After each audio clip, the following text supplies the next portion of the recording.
Hello everyone, welcome to Passion Studies.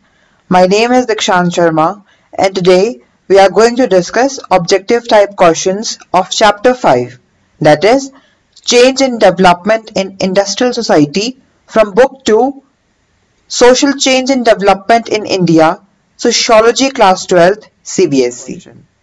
Dash society refers to a society driven by the use of technology to enable mass production supporting a large population with a high capacity for division of labor.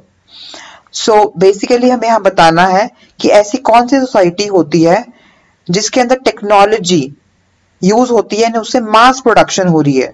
Means एक दिन में बहुत ज्यादा मात्रा में, बहुत ज्यादा quantity में प्रोडक्ट्स मैन्युफैक्चर होते हैं, ठीक है, एंड बहुत ज्यादा पॉपुलेशन को वो सपोर्ट करती है एंड उसमें डिवीजन ऑफ लेबर मींस काम का बंटवारा होता है। तो इस प्रोसेस को हम बोलते हैं, या इस सोसाइटी को बेसिकली, इस सोसाइटी को हम बोलते हैं industrial society. This time writing here short, right, so you can write the full. Question number 2. The government is trying to sell its share in several public sector companies, a process which is known as dash. So basically हमें बताना है कि जब government अपने shares को public sector companies में cell कर देती है तो उस प्रोसेस को हम क्या बोलते हैं? तो उसको हम बोलते हैं disinvestment. Just I am writing here short again. So we'll discuss more about it in the explanation of the chapter. Question number 3. A small IT firm in India is developing a computer program for a big company in England. Identify the most suitable term to refer this phenomena. तो ये एक MCQ है जिसमें बोला है, एक example दिया है हमें यहाँ पर कि एक स्मॉल IT फर्म है एक इंडिया की जो कि इंग्लैंड की एक बहुत बड़ी कंपनी के लिए कंप्यूटर प्रोग्राम डेवलप कर रही है। सो इसमें मैं बताना है कि ये इसमें से सबसे सुटेबल फिनोमेना कौन सा होगा इस एग्जाम्पल में जो फिट रहेगा। First is labour contract, second is labour extension, third is labour migration, fourth is outsourcing. So the right answer is outsourcing. Question number 4. Formal sector employees have no fixed working hours with no fixed salary and security. So basically this is an incorrect statement and हमें इसे correct करना है। So यहाँ पर गलत है, यहाँ पर बोला हुआ formal sectors employees have fixed working hours। तो यहाँ पर no, यहाँ पर हमें काटना है with no fixed salary and security। Again no हमें यहाँ पर काटना है, they have fixed salary and security. Therefore जो फॉर्मल सेक्टर एम्प्लॉयज होते हैं उनकी फिक्स्ड वर्किंग आवर्स होते हैं एंड उनकी फिक्स्ड सैलरी के साथ उन्हें सिक्योरिटी भी प्रोवाइड की जाती है, राइट, एंड उनको medical leaves, gratuity, extra funds, ये सारी चीजों के साथ भी उनको प्रोवाइड किया जाता है। Question number 5. Many factory employ dash who substitute for regular permanent workers who are on leave. So basically हमें बताना है कि वो कौन से वर्कर्स होते हैं जो कि बेसिकली जो रेगुलर वर्कर्स कुछ दिन के लिए छुट्टी पर जाते हैं या फिर कुछ टाइम के लिए काम को छोड़ के जाते हैं, तो उनकी जगह टेम्पररी बेसिस पे कोई वर्कर आते हैं तो उनको हम क्या बोलते हैं? सो दे आर नोन एज बदली वर्कर्स, ठीक है, दे आर नोन एज बदली वर्कर्स एंड बदली वर्कर्स ही वर्कर्स होते हैं जो कुछ टाइम पीरियड के लिए काम करते हैं on the temporary basis. Question number 6. Marx and Mahatma Gandhi saw dash as a danger to employment. So basically Marx and Mahatma Gandhi saw mechanisation. The right answer is mechanisation. Basically उन्होंने सोचा कि अगर जितनी भी इंडस्ट्रीज है मैकेनाइज्ड होगी सो उससे जो लोगों का एम्प्लॉयमेंट है, ठीक है, वो कम होता जाएगा and day by day unemployment will rise. So basically mechanization was a danger to employment, which was the viewpoint of Marx and Mahatma Gandhi. Question number 7.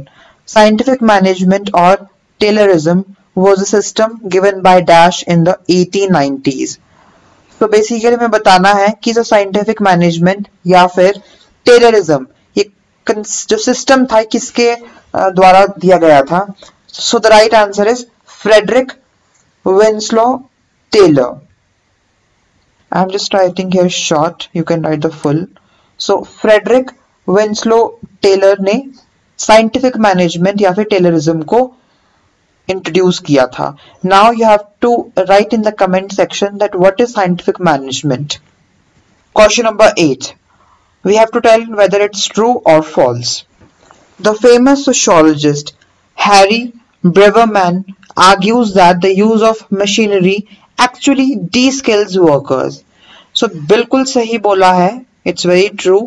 And Harry Braverman मानते थे कि जो मशीनरी जब इंट्रोड्यूस हुई है सो वो basically workers को D skill कर देती है, उनके स्किल्स को स्नैच कर लेती है.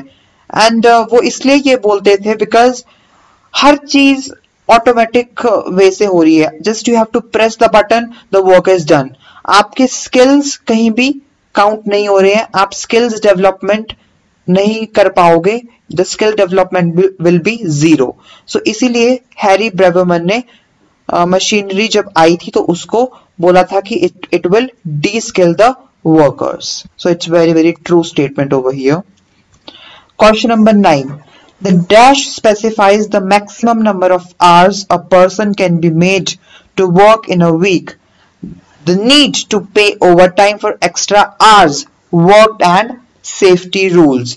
So basically ये था आपका the Mines Act of 1952. ठीक है. So Mines Act of 1952 के अंतर्गत उसमें बताया गया था कि जो वर्कर्स है वो basically specified number of hours जो कि इस एक्ट के अंदर दिए हैं उतने ही आवर्स वर्क कर सकते हैं. एंड अगर वो एक्स्ट्रा आवर्स वर्क करते हैं तो उनको एक्स्ट्रा पे किया जाएगा. And proper safety rules introduce किए जाएंगे जो कि उनकी सेफ्टी के लिए जरूरी होंगे. माइंस में काम करना बहुत आसान नहीं है, उसके अंदर बहुत डेंजर होता है. हमें पता है कि उसके अंदर काम करना it's a really really very tough task. तो इसीलिए 1952 में जब माइंस एक्ट आया था उसके अंदर ये स्पेसिफिक रूल्स बनाए गए थे. The last question that is question number 10. Bombay textile strike of 1982 was led by the trade union leader. तो basically the answer is doctor Datta Samant. ठीक है. सो डॉक्टर दत्ता सामंत ने ही बॉम्बे टेक्सटाइल स्ट्राइक ऑफ 1982 को लीड किया था. And the right answer is this.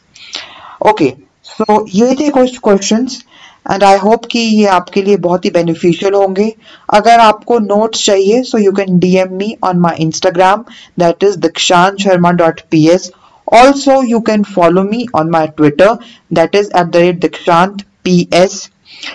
And at the last I want to say that keep watching my videos, keep sharing them, and do not forget to press the like button. Also subscribe Passion Studies. Thank you so much.